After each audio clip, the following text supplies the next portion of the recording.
దేవునికి ఒక సైన్యం ఉంది. దేవుని యొక్క సైన్యం పేరే దేవదూతలు.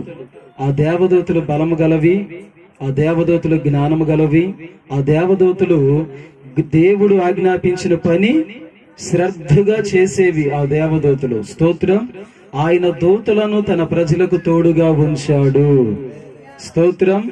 ఆయన యందు భయభక్తి కలిగిన ప్రజలకు, ఆయన యందు విశ్వాసం ఉంచిన ప్రజలకు, చావైనా బ్రతుకైనా మరణమైన జీవమైన దేవుని కొరకే నిలబడి ఆయన సన్నిధిలో ఆయన కొరకు ఎదురు చూస్తున్న ప్రజల కొరకు ఆయన తన సైన్యాన్ని, తన దేవదూతలను నేను తోడుగా ఉంచాను.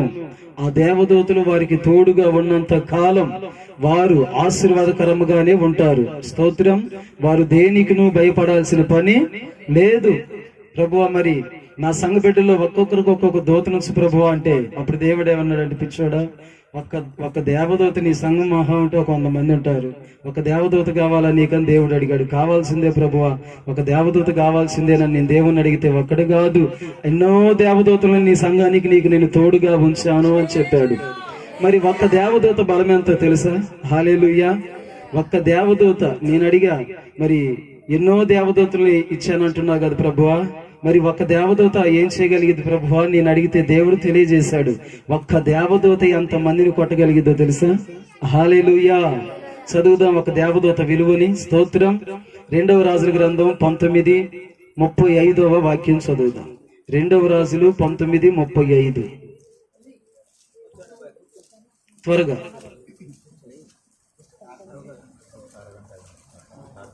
అంతటా ఆమోజు కుమారుడైన యెషయా హిజ్కియా యొద్దకు ఈ వర్తమానమును పంపెను. ఇశ్రాయేలుల దేవుడగు యెహోవా సెలవిచ్చిందేమనగా, అషూరు రాజైన సన్హెరీబు విషయమునందు నీవు నా ఎదుట చేసిన ప్రార్థన నేను అంగీకరించి ఉన్నాను. అతన్ని గూర్చి యెహోవా సెలవిచ్చిన మాట ఏమనగా, సియోను కుమారుడైన కన్యక నిన్ను దూషించి చేయుచున్నది, నిన్ను అపహాస్యము చేయుచున్నది. యెరూషలేము కుమారి నిన్ను చూచుట తల ఊచుచున్నది. నీవు ఎరుగని తిరస్కరించితివి, ఎవరిని దూషించితివి, నీవు గర్వించి ఎవరిని భయపెట్టివి. ఇశ్రాయేళ్ల పరిశుద్ధుడు దేవుణ్ణేగా, నీ దేవదూత యెహోవాని తిరస్కరించి పలికిచ్చిన మాటలు ఇవే కదా. నా రథముల సముదాయముతో నేను పర్వత శిఖరములను లేబాను పాశ్యములను ఎక్కుచున్నాను. ఎత్తుగల దాని దేవదారు వృక్షములను శ్రేష్టమైన సరళ వృక్షములను నరికివేసి ఉన్నాను. వారు దూరపు సరిహద్దులలో సత్రములలోనికి, కమ్మెల ఫలమంతులను క్షేత్రమైన అడవులలోనికి ప్రవేశించి ఉన్నారు. 2వ రాజులు 19:35. 2వ రాజులు 19:35.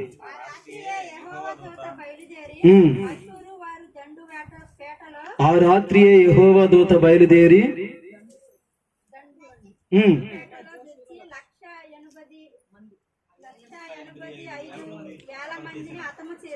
185,000 మందిని హతము చేసెను. ఇంకొకసారి చూడమ్మా, 19:35. ఆ రాత్రియే యెహోవా దూత బయలుదేరి అషూరు వారి యొక్క దండుపేటలో ఆ పేటలోనికి వెళ్ళి 185,000 మందిని హతమార్చెను. హల్లెలూయా. ఇప్పుడు ఒక దేవదూత ఎంతమంది బలము కలిగి ఉండిద్ది చెప్పండి?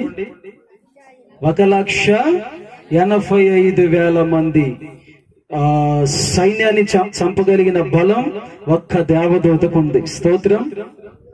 దేవుడు క్షుణ్ణంగా రాయించాడు కదా. 2వ రాజులు 19:35 ఈ మాట క్షుణ్ణంగా. అప్పుడు దేవుని దూత ఆ పట్టణంలోనికి వెళ్లి దేవుని యొక్క ప్రజలను హింసిస్తున్న సైన్యాన్ని, దేవుని యొక్క ప్రజల మీదకు వచ్చిన సాతాను తంత్రములను దేవుని యొక్క దేవదూత, దేవుడే కొన్ని కార్యాలకి పూనుకోడు, ఆయన సైన్యాన్ని పంపుతాడు. స్తోత్రం. ఆయన సైన్యాన్ని పంపి తన్ను ఆశ్రయించిన ప్రజలను తన్ను కలిగి ఉన్న ప్రజలను విడిపించుటకు ఆయన తన దేవదూతలకు ఆజ్ఞాపించి కొన్ని పరిస్థితుల్లో ఆయన ప్రజలు ఏ విధమైన శ్రమల్లో ఏ విధమైన బాధలో దుఃఖములో ఉన్నారో గుర్తించి అప్పుడు ఆయన దేవదూతను పంపించి ఆయన యుద్ధము చెయ్యగలడు. హల్లెలూయా, హల్లెలూయా. గనుక మీరు ఎప్పుడు ప్రార్థన చేసుకోండి, ఏమనంటే అయ్యా ఒక్క దేవదూతనైనా నాకు ఉంచు చాలు. స్తోత్రం. ఏమని చేసుకోవాలి? ఒక్క దేవదూతనైనా నాకు, నా పిల్లలకి, నా కుటుంబానికి, నా ప్రయాణానికి తోడుగా ఉంచు ప్రభు అని ప్రార్థన చేసుకో. దేవుడు ఒక దేవదూతని గనక మీకు పంపించాడు అనుకో, సాతాను సమూహము గాని శత్రు సమూహము గాని నిన్ను ఇబ్బంది పెట్టి నిన్ను కలవరపరుస్తున్న బలహీనతలే గాని వాటన్నిటిని కూడా గద్దించి ఆయన బంధించి శ్రమల నుంచి విడిపించగలడు. హల్లెలూయా. ఈ లోకంలో దేనికి లేని బలం దేవుని యొక్క దేవదూతకి ఉన్నది. ఆ దేవదూత అందరికి తోడై ఉండిద్దా అని చెప్పంటే కొందరికి మాత్రమే. అది దేవుడు ఎవరికి తోడుగా ఉండమని సెలవిస్తాడు. ఎవరు తమ దేవుడిని యెహోవా మీద ఆధారపడతారు, ఎవరు తన దేవుని మీద ఆశ పెట్టుకుంటారు, అట్టి ప్రజలకి ఆ దేవదూతలు తోడుగా ఉంటాయి. హల్లెలూయా. 91వ కీర్తనలో కూడా రాయబడి ఉంది ఏమనంటే, దేవదూతలు నిన్ను ఎత్తి పట్టుకొందురు. స్తోత్రం. హల్లెలూయా, హల్లెలూయా. 91వ కీర్తన 12లో మాట ఉండేది చూడమ్మా. నీ పాదములకు రాయి తగలకుండా, నీ పాదములకు రాయి తగలకుండా వారు నిన్ను తమ చేతుల మీద ఎత్తి పట్టుకొందురు. హల్లెలూయా. ఇంకేం కావాలి చెప్పండి? దేవుని దూత ఏం చేసిద్దంటే ఆ దేవదూతల యొక్క చేతుల మీద తన స్వాస్థ్యమైన వారిని ఎత్తుకొని కవిగిలిలో పెట్టుకొని గమ్యస్థానానికి తీసుకెళ్లేవే దేవుని యొక్క దేవదూతలు. స్తోత్రం. ఈ దేవదూతలు ఎవరికి కనపడతాయి అంటే మనోనేత్రాలు వెలిగించబడిన వారికి మాత్రమే కనపడతాయి. ఆయన యందు ప్రార్థన చేయవారికి, ఆయన యందు విశ్వాసం ఉంచే వారికి మాత్రమే ఈ దేవుని యొక్క దూతలు తోడుగా ఉంటాయి. స్తోత్రం. హల్లెలూయా. మరొక వాక్యం కూడా చూద్దాం. ఆదికాండం 19వ అధ్యాయం 9వ వాక్యం కూడా చదువుదాం. స్తోత్రం. ఆదికాండం 19:9. నా ఇంటి నీడకు వచ్చి ఉన్నారు గనుక వారు మీరేమి చేయకూడదని చెప్పినప్పుడు వారు నీవు తల్లికి పొమ్మరిము, మరియు వారు వీడెవడో మనలోనికి పరదేశిగా వచ్చి తీర్పుగా నుండా చూచుచున్నాడు గాక, వారికంటే నీకు ఎక్కువ కీడు చేద్దామని చెప్పి లోతాను ఆ మనుషుల మీద దొమ్మిగా పడి తలుపులు పగలగొట్టుటకు సమీపించిరి. అయితే ఆ మనుష్యులు తమ చేతులు చాచి లోతును ఇంటి లోపలికి తమ యొద్దకు తీసుకొని తలుపు వేసిరి. అప్పుడు వారు పిల్లలు మొదలుకొని పెద్దల వరకు ఆ ఇంటి ద్వారం దగ్గరున్న వారిని కనుమప్పు కలుగజేయగా వారు ఆ ద్వారమును కనుగొనలేక విసికిరి. స్తోత్రం.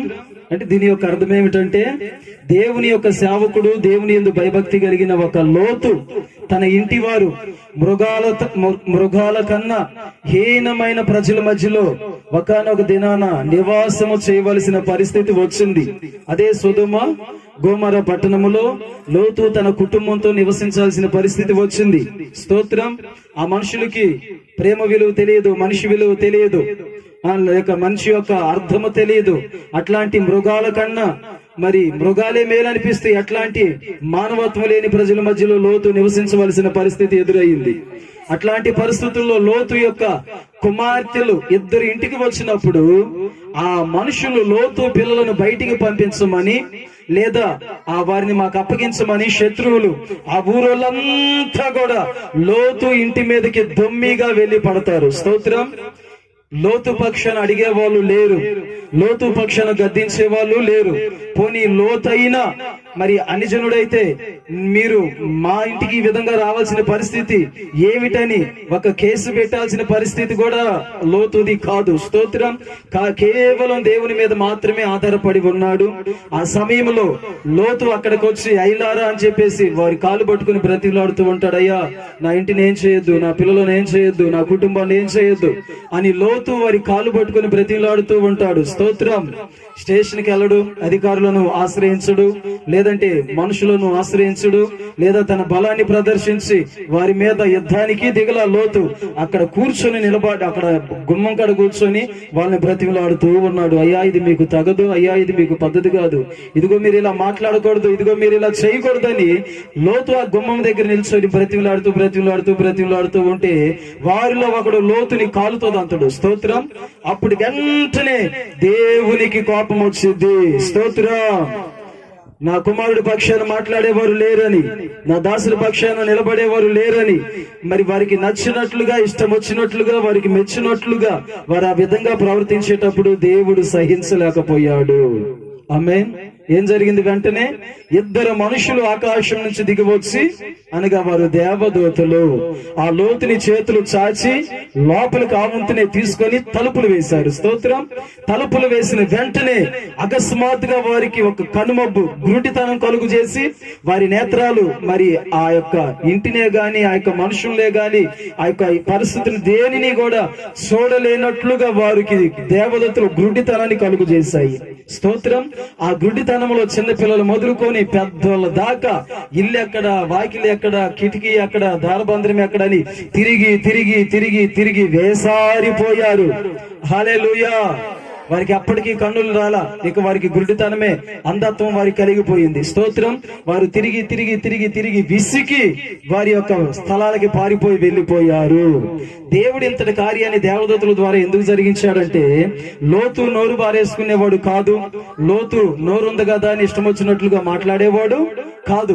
నాకు అధికారులు ఉన్నారు, నాకు గవర్నమెంట్ ఉంది, స్టేషన్లు ఉంది అని గవర్నమెంట్ ని, పోలీసులను ఆశ్రయించిన వాడు కాదు లోతు. కానీ దేవుని సన్నిధిలో మాత్రమే అయ్యలారా ఇది మీకు తగదని బ్రతిమలాడుకుంటూ కూర్చున్నాడు. అప్పుడు అతన్ని ఆ లోతుని తన్నగానే వెంటనే ఆకాశమందున దేవునికి కోపం వచ్చి దేవదూతలను పంపుతాడు. స్తోత్రం. కొన్ని సందర్భాల్లో మిమ్మల్ని కూడా దౌర్జన్యంగా మాట్లాడుతూ ఉంటారు. కొన్ని సందర్భాల్లో నీది లాక్కొని కూడా నాది అని దౌర్జన్యంగా చేస్తారు. కొన్నిసార్లు నిన్ను కొట్టి కూడా ఆ నీ మీదే నిర్నిమితంగా గాయాలు, నేరాలు మోపుతారు. ఆ సమయంలో అనిపించింది, అయ్యో నేను ఒంటరి దాన్ని, నాకు ఎవరూ లేరు, ఇక్కడ మృగాలే మేలు అనిపిస్తాయి. అట్లాంటి కఠినమైన, క్రూరమైన మనుషుల మధ్యలో నేను నివాసం చేయాల్సి వస్తుంది. నా పక్షాన మాట్లాడేవారు లేరు, నన్ను ఆదరించేవారు లేరు, ఇది తప్పు అని ఖండించేవారు ఎవ్వరూ లేరు అని నువ్వు జనాసర్లు బాధపడి ఉంటావు. కానీ మనుషులెవరు నీ పక్షాన మాట్లాడకపోయినా, మనుషులెవరు నీ పక్షాన న్యాయము తీర్చకపోయినా, న్యాయాధిపతి అయిన దేవుడు నిన్ను చూస్తూ ఉన్నాడు. హల్లెలూయా. నీ పక్షాన మాట్లాడేవాడు ఉన్నాడు. నీవు తప్పు చేశావో, ఒప్పు చేశావో, నీ మీదకి ఏ విధంగా దండెత్తి ప్రజలు వచ్చారో సమస్తాన్ని న్యాయము కలిగిన దేవుడు చూస్తూనున్నాడు, పరీక్షిస్తూనే ఉన్నాడు. ఒక సమయం దేవుడి కంటూ వచ్చింది. ఆ సమయాన దేవదూతలే వచ్చి నీ మీద నిర్నిమితంగా నిందలు మోపి, గాయపరిచి, నిన్ను దూషించి, నిన్ను హేళన చేసి మాట్లాడిన వారి పక్షాన దేవుడు ఆ మంత్రి ఆయన దేవదూతలను తీసుకొని వచ్చి వారికి తెలిసి వచ్చేటట్లుగా దేవుడు చేయగలడు. హల్లెలూయా. ఏమిటయ్యా నేను ఇంతగా ప్రార్థన చేస్తుంటే దేవదూతలను చూపిస్తావంటే పిచ్చోడా, దేవదూతల విలువ నీకు తెలుసా అంటున్నాడు దేవుడు. స్తోత్రం. ఏమిటయ్యా దేవదూతల విలువ అంటే, దేవదూతలు అన్నీ చేస్తాయి. దేవుడు పక్షాన దేవదూతలు ఒక మనిషి కాడ నిలబడి ప్రతి కార్యాన్ని కూడా దేవదూతలు జరిగిస్తాయి. స్తోత్రం. చూడండి, ఒక మనుషుల వలె దేవదూతలు వచ్చి ఆయనకి ఒక అన్న, ఒక తమ్ముడు, ఒక తండ్రి ఉన్నట్లుగా ఆ వంతునే పట్టుకుని లోపలకు లాగి, నీకెందుకు లోతు, వాళ్ళతో ఎందుకు బ్రతిలాడుకుంటూ, అయ్యా మీరెవరయ్యా అంటే దేవుని సైన్యాన్ని మన లోతుతో మాట్లాడితే లోతు ఆశ్చర్యపోయారు. స్తోత్రం. అందుకే చెప్పాడు, నా సేవకుని తాకిన వాడు, లేదా నా బిడ్డను తాకిన వాడు నా కనుగుడు తాకి వారిని తాకాలి. స్తోత్రం. దేవుని ఎవడైనా ముట్టగలుగుతాడా? దేవుని ముట్టే పరిస్థితి ఎవ్వడికి రాదు. దేవుని ముట్టలేని వాడు ఎప్పటికీ నిన్ను కూడా ముట్టలేడు. ఏ సాతానుడైనా, ఏ శత్రువైనా, ఏ అపవాదైనా, ఏ చీకటైనా నీకును, నీ కుటుంబానికి, నీ పిల్లలకి ఎంత మాత్రమో హాని చెయ్యకుండా దేవుడు తన దేవదూతలను నీకు తోడుగా ఉంచాడు. స్తోత్రం. ఒక దేవదూత 1,85,000 మంది వేల మందిని మట్టి కరిపించుద్దండి. ఎంతటి దేవదూతలను దేవుడు మనకి కాపుదలుగా ఇచ్చాడు కాబట్టి ఈ కరోనా కూడా మనల్ని ఏమీ చేయలేకపోయింది. ఎన్నోసార్లు మనల్ని చంపాలని కొంతమంది ప్రయత్నాలు చేసినా ఆ ప్రయత్నాలన్నింటినీ దేవదూతలు నిష్ప్రయోజనం విఫలమయ్యేటట్లుగా చేసింది. కొన్నిసార్లు మనంతరికి మనమే హృదయంలో తెలియని ఆవేదన, దుఃఖము, ఇకెందుకు నా బ్రతుకు, ఇక నేను ఎందుకు బ్రతకాలి, ఇదిగో బిడ్డల మీద ఆశ పెట్టుకున్నా, ఆ బిడ్డలు నా ఆశని నిరర్థకం చేశారు, ఇదిగో నేను పలానా దాని మీద ఆశ పెట్టుకున్నా, నా ఆశ నిరర్థకమైందని ఎన్నోసార్లు నువ్వు బాధపడిన సందర్భాలు లేక పోలేదు. ఆ సందర్భాల్లో దేవదూతే నీ వద్దకు వచ్చి నీ ప్రక్కన చేరి నిన్ను ఆదరించి, ఇది పోతే మరొకటి, ఇదిగో ఈ ద్వారం మూయబడింది, మరొక ద్వారం ఉందని ఎన్నోసార్లు దేవుని యొక్క దేవదూతే నిన్ను ఆదరించి బలపరిచింది. ఆయన దోతే నీకు మార్గాన్ని సరళము చేసింది. ఆయన దోతే నేను ఎన్నోసార్లు వెనుతట్టి ధైర్యపరిచి ముందుకు నడిపించింది. స్తోత్రం. ఆయన దేవదూతే గనక అలాగున మన పక్షాన్ని నిలబడి నడిపించకపోతే ఈ రోజు మనము ఏమయ్యేవారిమో, ఏ స్థితిలో ఉండేవారిమో. స్తోత్రం. మరొక వాక్యం కూడా చదువుదాం. హల్లెలూయా.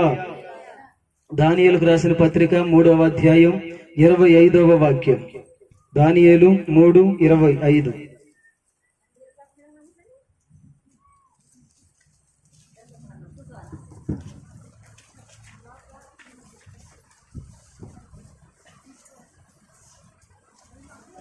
అందుకు రాజు, నేను నలుగురు మనుషులు బంధకములు లేక అగ్నిలో సంచరించుట చూచుతున్నాను, వారికి హాని ఏమీ కలుగలేదు.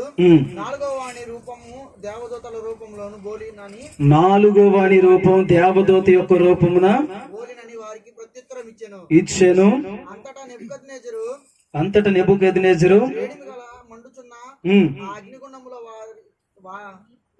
తగ్గున వచ్చి, శద్రకు, మేషనకు, అబేద్నెగోకు అను వారులారా, మహోన్నతుడగు దేవుని సేవకులారా, బయటికి వచ్చి నా యొద్దకు రండి అని పిలువగా, శద్రకు, మేషనకు, అబేద్నెగో ఆ అగ్నిమండంలో నుండి బయటికి వచ్చిరి. చాలు. స్తోత్రం. చూడండి, ఈ యొక్క దేవదూత కూడా చూద్దాం. దేవుని యొక్క సేవకులు, దేవుని యొక్క ఏర్పాటులో ఏర్పరచబడిన షడ్రకు, మెషకు, అబేద్నెగో వారు నెబుకద్నెజరు అనే రాజు బబులోను దేశములో, స్తోత్రం, ఆ దేశములో ఒక విగ్రహానికి మొక్కమంటే మేము చనిపోవటానికైనా సిద్ధమే, దీనికి మేము తలవంచమని వారు భీష్మించుకొని దేవుని యొక్క రోషము కలిగిన ఆత్మను పొందుకొని నిలబడ్డప్పుడు వారిని ఆవంతునే ముగ్గురిని పట్టుకొని వేడిమి గల అగ్ని గంధకములో గుండములో వారిని పడేశారు. స్తోత్రం. మీరు నేను చెప్పిన మాట వినరా అని చెప్పేసి అప్పుడు వారిని అగ్నిగుండంలో వేసింది ముగ్గురిని. 4వ వాణిగా దేవదూత వారితో దిగి వచ్చాడు. స్తోత్రం. హల్లెలూయా. 4వ వ్యక్తిగా అగ్నిగుండంలోనికి ఎవరు వచ్చారు? దేవదూత వచ్చింది. చూడండి, ఒక సెగ తగిలితేనే మన శరీరం నల్లగా కమిలిపోద్ది. మరి బగ మండుచున్న అగ్నిగుండంలో ఆ నీతి మంతులను ముగ్గురిని పడవేయగా అగ్ని ఆ జ్వాలలు వారికి ఆహ్లాదకరంగా మార్చబడ్డాయి. స్తోత్రం. అంటే ఇక కాలిపోతారు, ఇక వాళ్ళు మషైపోతారు, వారి యొక్క వస్త్రాలు గాని ఎముకలు గాని ఏవి కూడా కనపడవు, అంతటి అగ్నిలో వారిని పాడవేశారు. స్తోత్రం. ఆ వారి మధ్యలోనికి ఒక బలమైన దేవదూత దిగి వచ్చి వారిని ఆ దేవదూత రెక్కల కింద అలాగూ దాచింది. హల్లెలూయా. అంటే దేవదూతని అగ్ని ఏం చేయలేదు. స్తోత్రం. దేవుని యొక్క దేవదూతే అగ్నితో కూడినది. హల్లెలూయా. చూడండి, అగ్ని గంధకాలు గాని అగ్నిని గాని ఆయన యొక్క ప్రజలను, ఆయన యొక్క సేవకులను అగ్ని యొక్క గంధకాలు కూడా కాల్చలేకపోయినాయి. అంటే దేవదూత ఎంత శక్తి కలిగినది. స్తోత్రం. అప్పుడు రాజు చెప్తున్నాడు, అయ్యో మహోన్నతులకు దేవుని సేవకులారా రాండి పైగా చెప్తున్నాడు, అంతటి ఘనత దేవదూతల ద్వారా మీకును నా దేవుడు దయచేయును గాక. ఆమేన్. ఆ విధమైన దేవదూతను దేవుడు మనకు తోడుగా ఉంచాడు. దేవదూత యొక్క బలం అసమంటిది. మీరు ఏ రోజైనా అయ్యా నీ దేవదూతలను నాకు ఇదిగో ఒక ప్రయాణంలో వెళుతున్నా నాకు తోడుగా ఉంచాయని ప్రార్థన చేసుకున్నావా? అయ్యా నా పిల్లలకి దేవా నీ దేవదూతను ఉంచయ్యా. దేవదూత మనకు పనిచేసేవారు. దేవదూత దేవుని సైన్యం. దేవదూత ఎవరి కాడికి వెళ్ళమంటే వారి కాడికి వెళ్లి వారిని కాపాడి తీసుకొని వచ్చింది దేవుని యొక్క దూత. అట్టి దూతలను దేవుడు మనకి నియమించి ఉన్నాడు. ఆయన ప్రజల కొరకు, ఆయన స్వాస్థ్యం కొరకు ఆయన ఏర్పాటు చేసి ఉన్నాడు. స్తోత్రం. దేవదూత అనేది నిత్యము దేవుని సముఖాన ఉండి ఆయన్ని పరిశుద్ధుడు పరిశుద్ధుడు పరిశుద్ధుడు అని కొనియాడుతూ ఉండేదే దేవుని యొక్క దేవదూత. స్తోత్రం. వారిని అగ్నిగుండంలో వేయగా నాలుగోదిగా దేవుని దేవదూత వచ్చి ఆ మంటలు వారిని ఏమీ కూడా చేయకుండా ఆ మంటలన్నిటిని కూడా చల్లార్చి లేదా ఆ మంటలను జయించగలిగిన శక్తి ఆ దేవదూతలు వారికి ఇచ్చారు. స్తోత్రం. అట్లాంటి దేవదూతలను దేవుడు మనకి నీకు నాకు తోడుగా ఉంచాడు. హల్లెలూయా. గనుక నువ్వు అధైర్యపడొద్దు. కొన్నిసార్లు నీవు మరలా లేగలేని గోతిలో లేదా మరలా నువ్వు రాలేని ఒక వలలో అగాధములో నిన్ను ఎంతమంది ఎన్ని విధాలుగా పడేసినా దేవుని దూత మరలా నిన్ను లేపగలదు. హల్లెలూయా. ఏ విధమైన పరిస్థితుల్లోనికి, ఏ విధమైన చీకట్లోకి, ఏ విధమైన బాధలోనికి లేదా ఏ విధమైన వేదనలోనికి సాతానుడే కావచ్చు, కొందరు మనుషులే కావచ్చు, ఏ విధమైన పరిస్థితుల్లోనికి నిన్ను నెట్టివేసిన ఒక్క దేవదూత నీకు తోడుంటే మరలా నిన్ను లేపుకొని ఉన్నతమైన స్థితిలో నిలపగలదు. హల్లెలూయా. కొన్నిసార్లు దేవుని దూత నీ పక్షాన బలమైన యుద్ధము చేసింది. స్తోత్రం. ఆనాడు ఇశ్రాయేలు పక్షాన చేసింది, ఈనాడు నెబుకద్నెజరు పక్షాన కూడా దేవుని దూత యుద్ధము చేసి తన ప్రజలైన వారిని, తన స్వాస్థ్యమైన వారిని కాపాడుకోగలిగింది. స్తోత్రం. మరలా ఇంకో వాక్యం చదువుదాం. అదే దానియేలు గ్రంథం 6వ అధ్యాయం 1వ వాక్యం కూడా చూద్దాం. స్తోత్రం. దానియేలు గ్రంథం 6:1 త్వరగా. అంతటా రాజ్యం అంతటిపై అధిపతులుగా ఉండుటకై 125 మంది అధిపతులను నియమించుటకు. దానియేలు గ్రంథం 1:6. 6:1. తన రాజ్యం అంతటి పైన అధిపతులుగా ఉండుటకై 120 మంది అధిపతులను నియమించుటకు దర్యావేషునకు ఇష్టమాయెను. వారిపైన ముగ్గురిని ప్రధానులుగా నియమించెను. ఆ ముగ్గురిలో దానియేలు ముఖ్యుడు. రాజులకు నష్టము కలిగించుకుంటున్నట్లు అధిపతులు తప్పకుండా వీరికి లెక్కలు ఒక్క చెప్పవలనని ఆజ్ఞ ఇచ్చాను. ఈ దానియేలు అతి శ్రేష్టమైన బుద్ధి గలవాడై ప్రధానులలోను అధిపతులలోను రాజ్యమంతటి మీద అతన్ని నియమించవలనని ఉద్దేశించింది. చాలు. 24వ వాక్యం కూడా చూద్దాం. 6:24. రాజు ఆజ్ఞ ఇవ్వగా దానియేలు మీద నింద మోపిన మనుషులను వారు తోడుకొని వచ్చి సింహాల గృహలో పడద్రోసిరి. వారి కుమారులను వారి భార్యలను పడద్రోసిరి. వారు గృహ అడుగునకు రాకమునిపే సింహాల పాలై సింహాలు వారి ఎముకల సహితం పగలు కొట్టుకొని పొడి చేసెను. ఇంకొక చిన్న మాట 22 కానించో చూడమ్మా. నేను నా దేవుడైన దృష్టికి నిర్దోషిగా కనపడితిని గనుక ఆయన తన దూతను నంపించి సింహాలు నాకు ఏ హాని చేయకుండా వాటి నోళ్లను మూయించెను. హల్లెలూయా. ఇప్పుడు దేవుడు ఏ దేవదూతను పంపించాడంట? సింహాల సైతము కూడా నోర్లు మూయించగలిగిన బలం దేవుని యొక్క దేవదూతకి ఉన్నది. స్తోత్రం. దానియేలు నా దేవుని దృష్టికి నేను దయ పొందిన వాడిని, కృప పొందిన వాడిని, ఆయన దృష్టిలో నేను యోగ్యుడిగా ఉంటిని గనుక నా దేవుని నా కొరకు ఒక దేవదూతను పంపించి నన్ను కాపాడిను అని చెప్పాడు. స్తోత్రం. రాజుగారు మరలా ఉదయాన్నే వచ్చాడు. దానియేలు సింహాల నోటికి బలైపోయి ఉంటాలే, ఇక చనిపోయి ఉంటాలే, ఇక దానియేలు పని అయిపోయి ఉంటది అనుకోని బాధతో వేదనతో దానియేలు ఆయన గృహలో నుంచి పిలవగానే చిత్తము నా ఏరిన వాడా అన్నాడు. దానియేలుకి ఆ రాజుగారికి గుండెలు పగిలి, మీరు సింహాలు నేనేమి చేయలేదా అంటే, సింహాలు నా దేవుని దృష్టికి నేను ఇంపైన వాడిని గనక ఆ సింహాలు నన్ను ఏమీ కూడా చెయ్యలేకపోయాయి. హల్లెలూయా.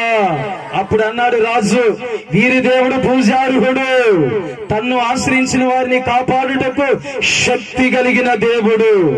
ఆమేన్. అప్పుడు వెంటనే దానియేలు మీద నింద మోపిన వారిని పట్టుకొచ్చి ఆ గృహలో పడవేసేటప్పుడు వారు మరి అంత లోతుకి వెళ్ళక తొలికే బాలేస్తే ఎగిరి పట్టుకుంటాం చూసారా? అట్లా సింహానికి ఒక మనిషి కనపడితే ఇప్పుడున్న వ్యక్తులకు ఒక బిర్యానీ కనపడ్డట్లు. స్తోత్రం. హల్లెలూయా. సింహానికి మనిషి రక్తం అన్నా మనిషి అన్నా సరే దానికి లెక్కడు లేని అది ఒక మెంటలు, అది తిన్నదాకా కూడా అది ఊరకు ఉండదు ఆ సింహం. దానియేలు కాడికి వచ్చేటప్పటికల్లా నోరు మోసుకున్నది. దేవుని కృపను బట్టి దానియేలు ఆ రోజు వాటిని ఉపవాసం ఉంచాడు. హల్లెలూయా.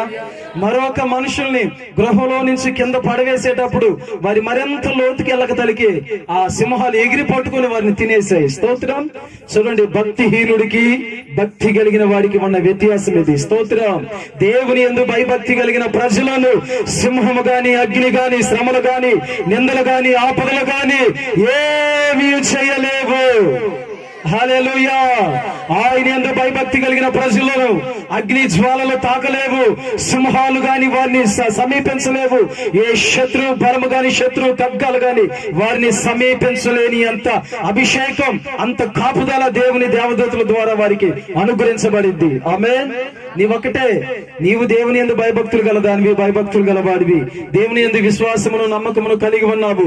ఎట్లాంటి మనుషుల మధ్యలో నీవు నివాసం చేసినా, ఏ విధమైన ఆపదల మధ్యలో నువ్వు వెళుతున్నా, ఏ విధమైన నిందల మధ్యలో నీ వెళుతున్నా, దేవుని దూతలు నీకు తోడున్నాయన్న సత్యాన్ని మర్చిపోవద్దు.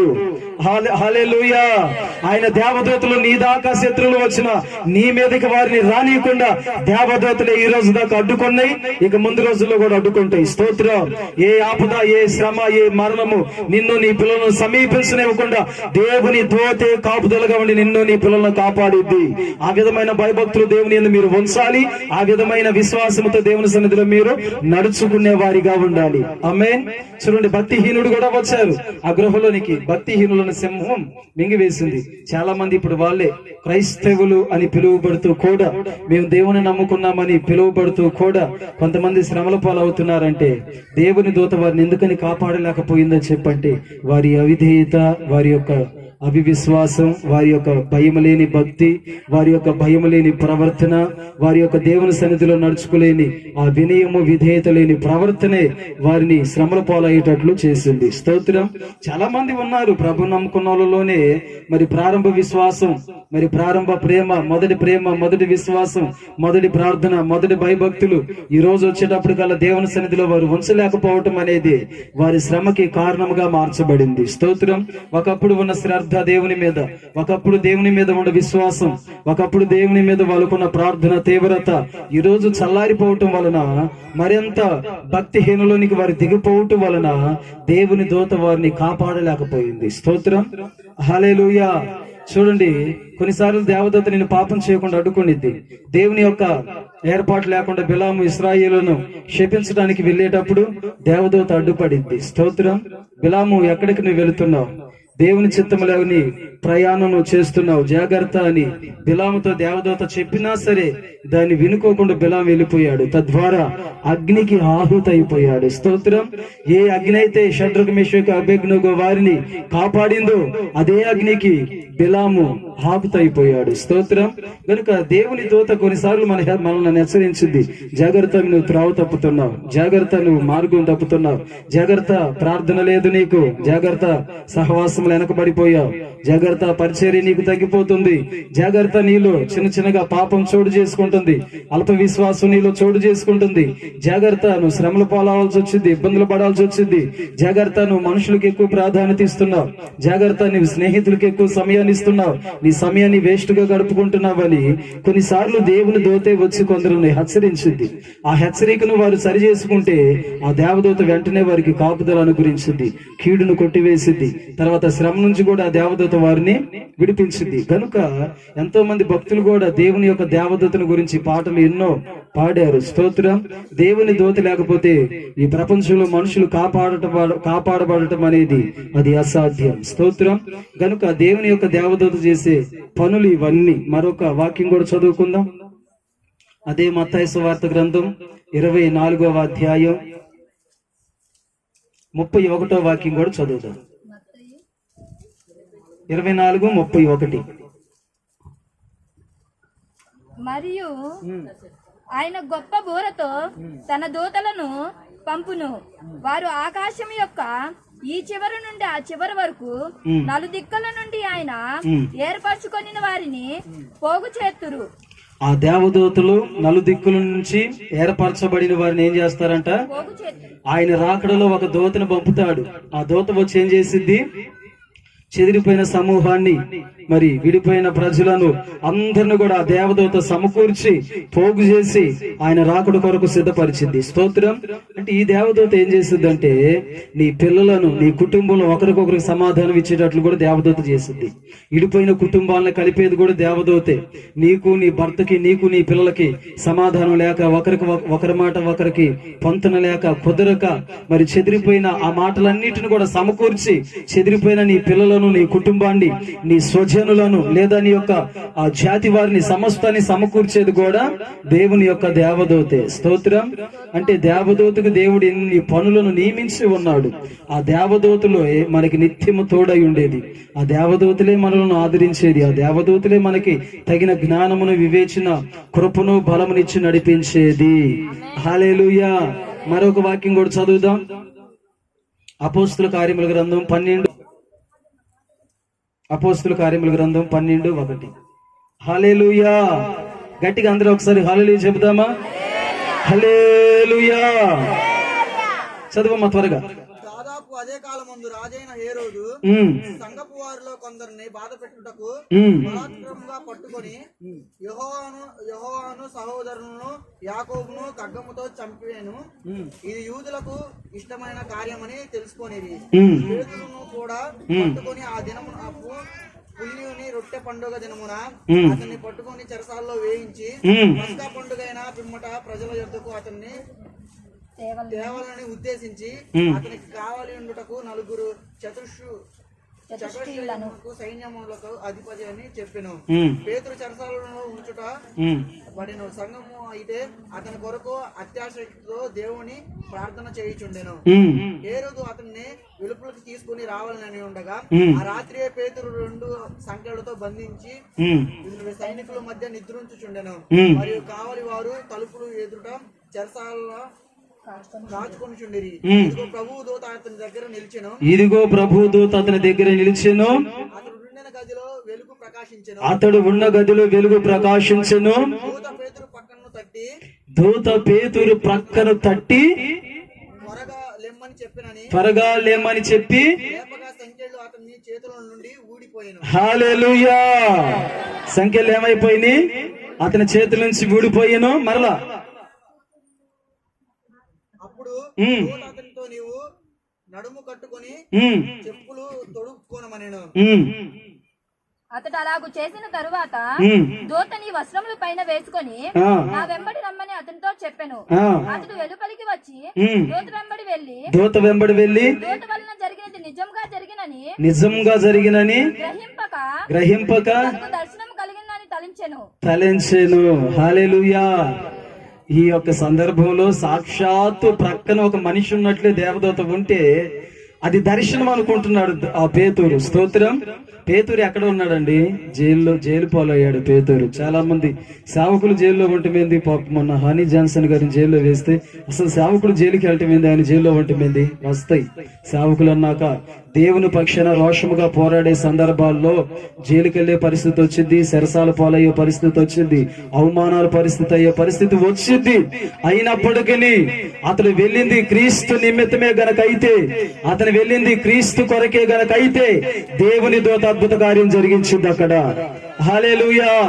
హేరోదు దేవుని ప్రజలను హింసిస్తూ ఉన్నప్పుడు, దేవుని ప్రజలను అల్లాడిచ్చి, దేవుని ప్రజలను బాధపరిచి, మరి కష్టానికి వారిని గురి చేసినప్పుడు వారి పక్షాన మాట్లాడేవారు ఎవ్వరూ లేరు. హేరోదుని గద్దించి, హేరోదుని ఎదిరించే వాళ్ళు లేరు. అప్పుడు వెళ్ళాడు పేతురు. హేరోదును చేస్తున్నది తప్పు అంటే వెంటనే పేతురుని పట్టుకుని చెరసాలలో జైల్లో బంధించాడు ఆ హేరోదు రాజు. ఎవరిని? పేతురుని. హల్లెలూయా. పేతురు ఎవరండి? చనిపోయిన వారిని లేపేవాడు. అంతటి మహాత్మ్యము కలిగిన వాడు పేతురు. దేవుడు పిలవగానే పిలుపు కొరకు తక్షణమే అన్నిటిని వదిలిపెట్టి దేవుని కొరకు నడుం కట్టుకున్నవాడండి పేతురు. స్తోత్రం. ఆ పేతురు గాడికి ఎవరు వచ్చారంట? ఎవరు వచ్చారు? హల్లెలూయా. ఆ విధమైన అనుభవంలోనికి మీరు అందరూ కూడా వచ్చుదురుగాక. అంటే జైలుకి వెళ్ళమని కాదు నేను మిమ్మల్ని చెప్పేది. మీరు ఏదైనా ఒక ఇబ్బందిలో ఉంటే దేవదూతే మీ పక్షాన నిలబడి మాట్లాడును గాక అని. స్తోత్రం. అంటే ఆ సందర్భంలో దేవుని దూత పేతురు కాడికి రాగానే ఆ గదంతా కూడా ఏమైపోయింది? వెలుగుతో నింపబడిపోయింది. స్తోత్రం. అంటే దేవుని దేవదూత అగ్ని వంటిది, వెలుగు వంటిది, బలమైన అధికారము కలిగినది దేవుని దూత. కొంతమందికి దేవుని దూత బలం తెలియదు. స్తోత్రం. ఈ రోజు తెలుసుకోండి దేవుని దూత బలం ఎంతో, దేవుని దూత శక్తి ఎంతో. ఏ విధమైన శ్రమలు తన ప్రజలు ఉంటే వచ్చి విడిపించగలదో తెలుసా? దేవుని దూత వెంటనే వచ్చింది. నీకు హాని, చేమంత హాని ఎదురైనా, నీకు అంత నింద ఎదురైనా, క్రీస్తు కొరకు నువ్వు ఏదైతే శ్రమ పడతావో తక్షణమే దేవదూత వచ్చేసింది నీ కాడికి. అందుకే చెప్తా, క్రీస్తు కొరకు శ్రమ పడండి అమ్మా, ఆ పరిచర్య చేయండి అమ్మా. నా పరిచర్య చేస్తే కరువు వచ్చిందన్న, పనికి పోతేనే కదా జరిగేదంటే, క్రీస్తు కొరకే నువ్వు 5,000 రూపాయలు పనిని వదిలిపెట్టుకొని దేవుని పరిచర్య చేసావనుకో, నీకు 5,000 రూపాయలు లేని నష్టాన్ని దేవదూత కొన్ని కోట్ల విధమైన సమృద్ధిని నీకు సమకూర్చి పెట్టింది దేవదూత. హల్లెలూయా. పేతురు దేవుని కొరకై సరసాలలో అనగా జైలుకి వెళ్ళాడు పేతురు. అక్కడికి దేవుని దూత వచ్చింది. ఆ మాట చదివే, ఆ మాట మరలా ఎంత బాగుంది ఆ మాట వింటుంటే. స్తోత్రం. హల్లెలూయా, హల్లెలూయా. త్వరగా. ఇదిగో ప్రభువు దూత అతని దగ్గర నిలిచెను. గదిలో వెలుగు ఎవరి దూత అది? ప్రభు దూత. అంతటి అనుభవం దేవుడు మనకి దయచేయను గాక. సాక్షాత్తు ఆయన దూతే ప్రక్కన ఏం చేసిందంట? నిలుచొని ఏం చేసింది? ప్రకాశించెను. ప్రక్కన తట్టిందంట. పేతురు లే అంటే, పేతురు ఇక అయిపోయింది, నా సేవ అయిపోయింది, నా పిల్లల పరిస్థితి, నా కుటుంబ పరిస్థితి, దేవుడు నాకు అప్పగించిన పరిచర్య ఇక నాకు అంతా అయిపోయింది, ఇక నాకు చీకటి తప్ప నా బ్రతుకులు ఇంకేమీ లేదు, నేను దేవుని సేవ 2 సంవత్సరాలు చేసిన ఫలితం లేదు, చనిపోయిన వారిని లేపిన ఫలితం లేదు, క్రీస్తు కొరకరే ఇది తప్పు అని ఖండించినందుకు నాకు ఈ రోజు ఈ బ్రతుకు పట్టింది, ఈ స్థితి పట్టిందని పేతురు ఏం చేస్తున్నాడంట? వాస్తవానికి చీకటి గదిలో పడుకొని దిగులు పడిపోతూ ఉన్నాడు. స్తోత్రం. అంటే దూత ఇప్పుడు మీరు నిద్రపోయే వాళ్ళనే కదా లేపేది. నిద్రపోయే వాళ్ళనో లేదా మనాదితో కూర్చున్న వాళ్ళు ఏదో ఒక కోమలోకి వెళ్ళినోళ్ళనే తట్టి లేపేది. మరి పేతురు అక్కడికి వెళ్ళిపోయిన తర్వాత మరి అంతటి మనోవేదన. ఇవాళ చాలా మంది ఉన్నారు, ఇక నా పరిస్థితి అయిపోయింది, ఇక నా స్థితి లేదు, నా పిల్లల బ్రతుకు ఇక మారదు, ఇక నేను ఈ అప్పుల్లో నుంచి పైకి లేగలేను, ఈ నింద నా మీద మోపబడింది, ఎవరొచ్చి చెప్తే ఈ నింద తొలగిపోద్ది, ఎన్నో బాధలు. స్తోత్రం. ఎన్నో వేదనలకి కొంతమంది గురయ్యారు. కానీ దేవుని దూత నీ కాడికి ఒకనొక దినాన వచ్చునుగాక. నీ కన్నీటి దినమందు దేవుని దూత నిన్ను ఆదరించునుగాక.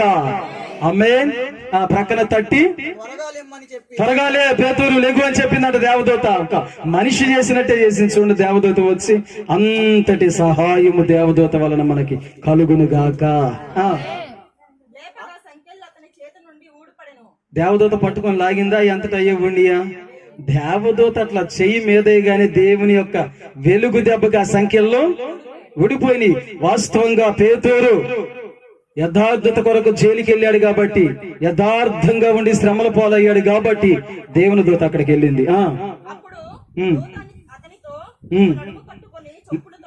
లేచి నడుము కట్టుకో, ఇకలే వెళ్ళిపోదాం, ఇక నీకు ఈ పరిస్థితి లేదు, ఇక నువ్వు ఈ స్థితిలో ఉండాల్సిన పరిస్థితి లేదు, వెళ్దాంలే అని చెప్పేసి దేవదూత పేతురుతో చెబితే ఆ ప్రకారం పేతురు లేచి వెళ్ళిపోయాడంట. గోడలు ఎక్కడ గోడలు అక్కడ ఫుల్ గా పెద్ద పెద్ద గోడలు, పెద్ద పెద్ద జైలు, పెద్ద పెద్ద ఓసులు, వాటన్నిటితో తొడుక్కొని పేతురు ఎలా వెళ్ళిపోయాడు. బయటికి వెళ్ళిన తర్వాత దేవదూత ప్రత్యక్షం అయిపోయింది.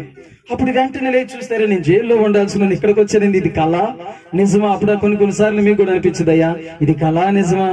అసలు నా భర్త మారతాడు అనుకోలేదు, అసలు నేను అప్పు తీర్చుకోగలుగుతా అనుకోలేదు, అసలు ఈ పరిస్థితి నేను మరలా చూస్తాను అనుకోలేదు, కళా నిజమా అని కొన్నిసార్లు నీకే అనుమానం వచ్చింది. ఆ సందర్భమే దేవుని దూత చేసిన పని అది.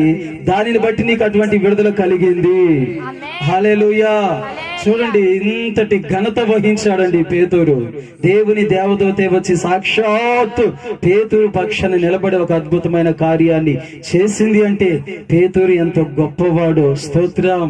పేతురు కొండిన మనసు మీకు నాకు ఉంటే ఎంతో మంచిదంటే, పేతురులో ఉన్న ఘనత ఏమిటంటే, ఏదైతే దేవుడు పేతురుతో చెప్పాడో దానిని చేసిన వాడు పేతురు. స్తోత్రం.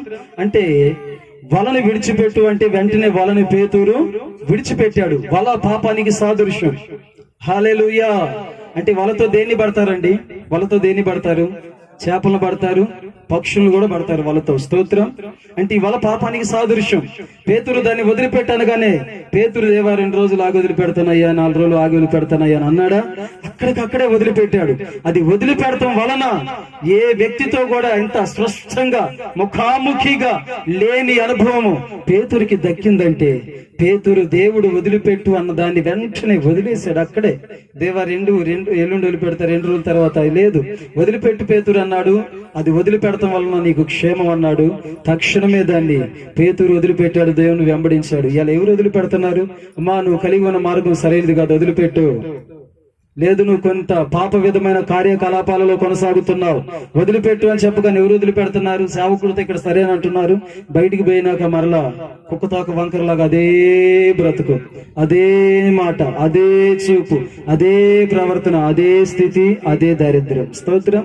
ఈరోజు ఎవరు వదిలిపెడుతున్నారు? దేవుని కొరకు ఏదైతే నేను వదిలిపెట్టు అని చెప్పాడో అది వదిలిపెడితే దేవదూతను చూడగలిగిన ఉన్నతమైన స్థాయిలోనికి దేవుడు నిన్ను లేపుతాడు.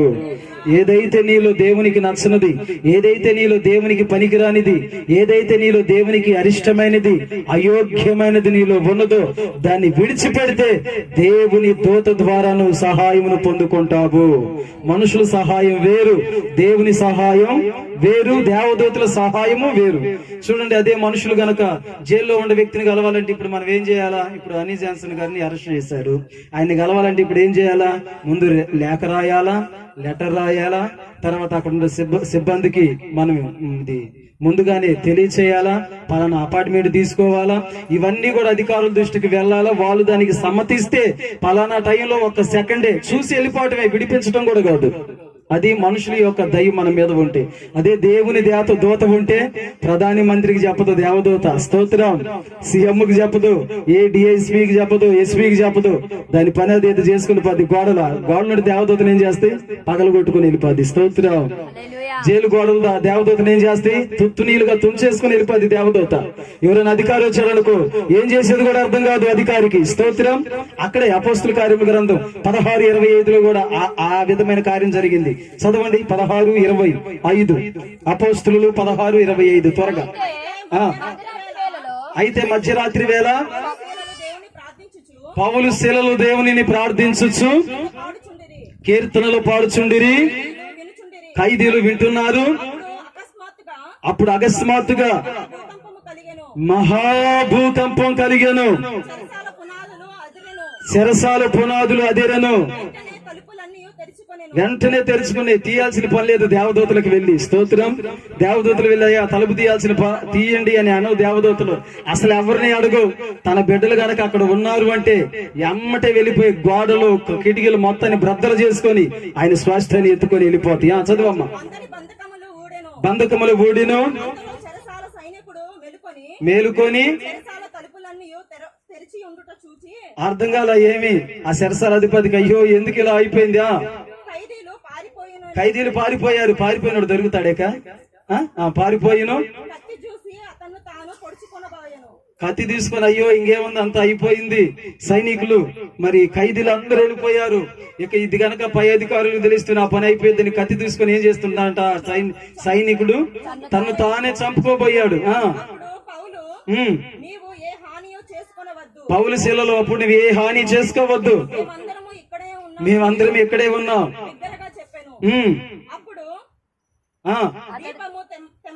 దీపము తెమ్మని వెంటనే ఆ చెరసాల అధిపతి పౌలు శీలల కాడ సాష్టాంగపడి నమస్కారం చేశాడు. హల్లెలూయా. ఇంతటి ఘనత ఉందండి దేవదూతలకు. దేవదూతల పరిచర్య గనక, దేవదూతలే గనక ఒక వ్యక్తికి పరిచర్య చేయాలనుకొని వస్తే ఇంతటి ఘనత దేవదూతల ద్వారా మనకు అనుగ్రహించబడింది. ఆమేన్. పౌలు శీలలో ఏ నేరం చేయాల, ఏ పాపం చేయాల, వారిని కూడా చెరసాలలో బంధిస్తే దేవుని దూతలు అకస్మాత్తుగా వారి మధ్యరేత్రి పాటలు పాడుచు కీర్తనలు పాడుచు ఉండగంట మధ్యరేత్రి దేవదూతలు వెలుగు ఆ ప్రాంతం అంతటి మీదకి దిగొచ్చి ఖైదీల సంఖ్యలు ఊడిపోయినాయి, గోడలు బంధకాలు బ్రద్దలైపోయినాయి. శరసాలాధిపతి ఇంతలో లేచి, అయ్యో ఏమైంది, ఖైదీలు అంతా పారిపోయారు, ఈ సంగతి పయ్యోలకు తెలిస్తే నన్ను చంపేస్తారని అతన్ని చంపుకోబోయాడు. అప్పుడు పౌలు శీలలు, వద్దు, నువ్వు ఆ పని చేసుకోవద్దు, మేము ఎక్కడనే ఉన్నామని చెప్పేసి ఆ వ్యక్తితో మాట్లాడితే అక్కడే వాళ్ళు సాష్టాంగ పడ్డారు. నీ శత్రువులు నీకు లోబడతారు, నీ శత్రువులను ఎదురు సాష్టాంగ పడతారు. నీ మీద చెడ్డ మాటలు పలికిన వారు, నీ గురించి తప్పుగా ఆలోచించిన వారు, నీ గురించి చెడుగా మాట్లాడిన వాళ్ళు, వీళ్ళందరూ కూడా ఒక దేవదూత మన పక్షాన ఉంటే చాలండి. స్తోత్రం. సమస్తం మన పక్షాన ఉన్నట్లే ఆ దేవదూత మన పక్షాన ఉండాలంటే ఏం చేయాలి? ఆ దేవదూత వరకనే మన పక్షాన ఉండిద్దా? నీలో ఉపవాసం ఉండాలి, తీర్మానం ఉండాలి, పరిశుద్ధత ఉండాలి, దేవుని కొరకు తీవ్రత ఉండాలి, ఉపవాసం ఉండాలి, శరీరాన్ని దేహాన్ని పవిత్రంగా కాపాడుకోవాలి, క్రీస్తు కొరకు శ్రమ పడే మనసు కావాలి, నిందైనా శ్రమైన ప్రభు కొరకు నిలబడే మనసు కావాలి, ఏ స్థితిలోనైనా ఏక విశ్వాసంతో దేవుని వెంబడించే మనసు ఉండాలి. అది దేవుని దృష్టి నీ మీదకి రావాలి. అప్పుడు దేవదూత నీ కాడికి వచ్చింది. దేవుని దృష్టి వరకునే నీ మీదకి వచ్చిందా? శద్రకు మెషకు అబేద్నెగో వారి మీదకి ఎందుకు వెళ్ళింది? లోకమంతా మొక్కపోతే చంపేస్తామన్నారే, చంపినా సరే సిద్ధమే. ఆ వ్యర్థమైన దానికి, అబద్ధమైన దానికి, ఆ పాపమైన దానికి మేము లోపడమన్నారు. ఇక అంతే. ఈ రోజు మనుషులు లోపడతలేదా పాపానికి లోపడకుండా బ్రతుకు దేవుడిని ఎందుకు కాపాడు? అంతే చెప్పారు. షడ్రకు మెషకు అబేద్నెగో దానియేలు నెబూకద్నెజర్ అనే రాజు పరిపాలనలో బబులోను దేశంలో ఉంటే, ఇదిగో మీరు ఆ బొమ్మ గనక నమస్కారం చేయకపోతే చంపుతామన్నారు. అదొక పాపం. నువ్వు చంపినా మాకు ఇష్టమే రాజా, దానికి లోపడవు. జీవం కలిగిన దేవుని సేవకులు మేము. స్తోత్రం. జీవం కలిగిన దేవుని సైన్యాన్ని మేమని చెప్పాలి. మీరు ఏదైనా ఒక పాపం ఎదురుకు వచ్చినప్పుడు, మేము దీన్ని చెయ్యం, మేము దీనికి లోపడం, మేము దీనికి దాసులమి కామని మీరు స్థిరమైన మనసు కలిగి ఉంటే నా దేవుడు దేవదూతను పంపించి మిమ్మల్ని కాపాడగలడు. ఆమేన్. షడ్రకు మెషకు అబేద్నెగో వారు అలా నిలబడ్డారండి. అందుకే దేవుని యొక్క కార్యాన్ని హల్లెలూయా. అందుకే దేవుని యొక్క కార్యాన్ని వాళ్ళు చూడగలిగారు. వాళ్ళ ముగ్గురులాగా మీరున్నారా? చిన్నదానికి పెద్దానికి రోషము లేదు, భక్తి లేదు. దేవుని కొరకు, క్రీస్తు కొరకు నిలబడాలి, 4 ఆత్మలు సంపాదించే కొరకు నిలబడాలి. రోషం లేని వాడిని నా దేవుడు కాపాడలేడు. స్తోత్రం. పరిచర్య చేయాలనే రోషం నీకు ఉండాలి, సేవ చేయాలనే రోషం ఉండాలి, దేవుని కొరకు 4 ఆత్మలు సంపాదించాలనే రోషం నీకు ఉండాలి, నా దేవుని కొరకు ప్రాణాన్ని, శరీరాన్ని పవిత్రంగా కాపాడుకోవాలనే రోషం నీకు ఉండాలి. చిన్నదానికి లోబడి, పెద్దదానికి లోబడి, పాపానికి లోబడి, డబ్బుకు లోబడి, సుఖానికి లోబడి, విందులకు లోబడి, విలాసాలకు లోబడి, నువ్వు ఎంత ఉపవాసం నీ కాడికి బిర్యానీ తెచ్చారనుకో, ఆటోమేటిక్ గా బెండ్ అయిపోతావు. ఇలా ఉంటే నా దేవదూత వచ్చేది నీ కాడికి? శత్రువు ఎవడైనా వచ్చే క్రీస్తు దేవుడు కాదు ఒప్పుకో అన్నాడంటే, క్రీస్తు దేవుడు కాదయ్యా అని అంట. నీలాంటి దాన్ని దేవుడు కాపాడేది. హల్లెలూయా. తిన్నా తినకపోయినా మేము రోషము గల సైనికులం, రోషము గల క్రీస్తు సైన్యాన్ని, రోషము గల క్రీస్తు యేసు సైనికులమని చెప్పాలి. హల్లెలూయా. క్రీస్తు యేసు సైనికులుగా మనం పోరాడాలి. ఈ లోకంలో రాజీ పడకూడదు. డబ్బుకు రాజీ పడకూడదు, పాపానికి రాజీ పడకూడదు, విందులు విలాసాలకు రాజీ పడకూడదు. దేవుని పరిచర్యలో, దేవుని పనిలో, విశ్వాసంలో, క్రీస్తుని వెంబడించే విషయంలో, క్రీస్తుని సేవించే విషయంలో, దేవునికి ప్రార్థన చేసే విషయంలో రాజీ పడని క్రైస్తవ్యం గనక మీరు కలిగి ఉంటే ఆశ్చర్యకార్యాన్ని దేవుడు చేయగలడు. దేవదూతను పంపించి మిమ్మల్ని రక్షించగలడు. ఆయనే మిమ్మల్ని తన స్వాస్థ్యముగా ఏర్పడుతూ చేసుకునగలడు. హల్లెలూయా. మనం అలాగని మన మీదకి శత్రువులు వచ్చినప్పుడు, మన మీదకి మరి ఆయుధాలు దూసినప్పుడు లోతు వలె వారి మీద మనం వెళ్ళకూడదు, కానీ బ్రతిమలాడుకోవాలి. అయ్యా, నేను మీకు ఏ హాని చేశానయ్యా, ఎందుకని మా కుటుంబాన్ని ఇలా మందిరానికి వెళ్లకుండా ఆపుతున్నారు, ప్రార్థన చేసుకోకుండా ఎందుకు ఆపుతున్నారయ్యా, మేము దేవుని నమ్ముకున్న వాళ్ళం, ఈ విధమైన పాపానికి ఒడిగట్టమని లోతు వలె మీరు బ్రతిమలాడుకుంటే నా దేవునికి రోషం వచ్చింది నీ విషయమై. హల్లెలూయా. వెంటనే దేవదూతలను పంపిస్తాడు నా దేవుడు. ఇదిగో నా బిడ్డను నిందిస్తున్నారు, నా బిడ్డను తిడుతున్నారు, కొడుతున్నారు, వెళ్ళు అని దేవదూతకు దేవుడు ఒక ఆజ్ఞాపించాడు అనుకో. ఒక గాబ్రియేలు దూత నీ కాడికి వచ్చిందనుకో, 1,85,000 మందిని కొట్టింది నీ పక్షాన. స్తోత్రం. అంతటి బలం దేవదూతకి ఇవ్వబడి ఉంది. అంతటి దేవదూత డబ్బు పెడితే రాదు. స్తోత్రం. నీ బలాన్ని చూసి రాదు, నీ అందాన్ని చూసి రాదు, నీ యొక్క పరిస్థితిని, అధికారాన్ని బట్టి రాదు. దేవదూత ఎప్పుడొచ్చిందో తెలుసా? హల్లెలూయా. ఎప్పుడొచ్చిందో తెలుసా దేవదూత? అయ్యా, దేవదూత మాకు తోడుగా ఉంటే చాలయ్యా. ఈ రోజు ఈ వర్తమానం ద్వారా దేవదూత మాకు తోడుగా ఉండాలని మేము ఆశపడుతున్నాము అన్నోళ్ళు చేతులు ఎత్తండి, చెబుతాం మీకు ఈ రోజు. హల్లెలూయా. దేవదూత కావాలా? మీ అందరికి కావాలా? అయితే ఇటు చేయండి. ఎట్టా? అపోస్తులు 10:1. హల్లెలూయా. ఇలా చేయండి, దేవదూత మీకు తోడయ్యండి. ఇటలీ పటాలం అనబడిన పటాలములలో శతాధిపతి అయిన కొర్నేలు అను భక్తుడొకడు కైసరియాలో ఉండెను. అతడు తన ఇంటి వారందరితో కూడా దేవుని యందు భయభక్తులు గలవాడై ఉండి ప్రజలకు బహు ధర్మం చేయుచు ఎల్లప్పుడూ దేవునికి ప్రార్థన చేయువాడు. పగలు ఇంచుమించు 3 గంటల వేళ దేవుని దూత అతని యొద్దకు వచ్చి కొర్నేలి అని పిలువట దర్శనమందు తేటగా అతనికి కనబడెను. అతడు దూత వైపు తేరి చూచి భయపడి ప్రభువా ఏమని అడిగెను. చాలు చాలు చాలు, స్తోత్రం. స్పష్టంగా ఇక్కడ ఏమి రాయబడి ఉంది? ఇటలీ పటాలం అనబడిన పటాలములో శతాధిపతి అని ఒక భక్తి పరుడైన కొర్నేలి మరి క్రైస్తవుడు కాదు, క్రిస్టియన్ కాదు, అతడు ఒక హిందువు. స్తోత్రం. ఒక సేవకుడు వాక్యం చెప్పేటప్పుడు ఆ వాక్యాన్ని విని మనసు మార్చుకొని తన బ్రతుకుని ప్రభువుకు అంకితం చేసిన ఒక హిందువుడైన కొర్నేలి ఇతని పేరు. స్తోత్రం. ఇటలీ పటాలం అంటే అది హిందూ దేశం. స్తోత్రం. ఆ పటాలంలో ఒక వాక్యం, ఒక ఉపదేశం విని దేవుని యందు భయభక్తులు గలవాడు. చదువమ్మా. దేవుని యందు భయభక్తులు గలవాడు ప్రజలకు ధర్మము చేసేవాడు, ఎల్లప్పుడూ దేవునికి ప్రార్థన చేసేవాడు. పగలు ఇంచుమించు 3 గంటల వేళలో దేవుని దూత అతని యొద్దకు వచ్చి అతన్ని పిలిచెను. స్తోత్రం. వచ్చేసింది దేవదూత. ఎలా చేస్తే వచ్చింది కొర్నేలి? ఒకటి, దేవుని భయం కలిగి బ్రతికితే వచ్చింది. ఒక మాట మాట్లాడేటప్పుడు దేవుడు భయం కలిగి మాట్లాడాల. ఒక ఊరికి వెళ్ళేటప్పుడు దేవుని భయం కలిగి ఆ ఊరి ప్రయాణం చేయాల. అన్ని జనులతో ఒక పని చేసేటప్పుడు దేవుడు భయం నీకు ఉండాల. అయ్యో, నేను యేసు రక్తంలో కడగబడిన దానిని, ఆదివారం ఈ రోజు దేవుని మందిరంలో ఉండవలసిన వ్యక్తిని నేను అని ప్రతి విషయంలో దేవుని భయం ఏ వ్యక్తికైతే ఉండిద్దో ఆ వ్యక్తికి మొట్టమొదటి దేవుని దూత తోడుండిద్ది. స్తోత్రం. దేవుని భయం నీ ప్రవర్తనలో, నీ నడకలో, నీ మాటలో, నీ యొక్క ఆలోచనలో, ప్రతి విషయంలో దేవుని భయం ప్రతి ఒక్కరి గుండెల్లో ప్రతి క్షణం తొలుస్తూ ఉండాలి. అందుకే దేవుడు కీర్తనలో ఒక మాటలు మాట్లాడాడు. ఏమనంటే, ఆయన సన్నిధిలో ఎవరు తిరిగి నలిగిన హృదయము కలిగి భయభక్తులతో ఆయన సన్నిధిని వణుకుచున్నారో అట్టి ప్రజలు జ్ఞాపకం చేసుకుంటాడు. ఆయన వణుకు ఉండాలండి. స్తోత్రం.